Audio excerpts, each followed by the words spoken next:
a guy in Kansas City, one of our leaders. He had years ago when the prayer meetings were like 3, 5, and 10 people just in a circle praying. They would do that for about 16 years. They prayed every night for about 3 hours, and it just would be small groups and no music and just just like that small group prayer that you do. And so one day he walks up to the building, outside the building before the nighttime session, and there's not many cars outside, but he goes to the door, and he just hears this loud, he physically heard this loud choir and this loud music going to the point that he was almost mad because he thought they were going to break the speakers. Like, he was like, oh, that's so beautiful, but they've got it cranked up too high.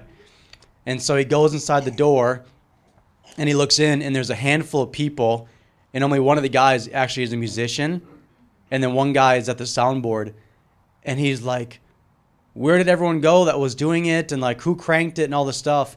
And they're like, we're not even doing anything with the system at this point.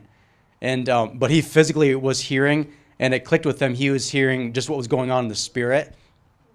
And the Lord just spoke strongly to his heart, saying, this is happening every time people gather my name, that there's angels or sounds, but even your own little voices, prayers, and songs. There's dynamic things happening in the spirit, but it's moving things in the heavenlies. And there's just a whole host of angels with us as we do it. But even he just said it was a small group praying, like 3 or 5 people that day. But the Lord is saying, even on the smallest days, it's so impactful and so large. And there's a host of angels with you in the spirit. And so he was just reminded, saying the smallest beginnings are still powerful, and it doesn't matter how many people are where, and the prayer worship time. So he's just shared that stories a few times in our settings, and said it was something that really marked him.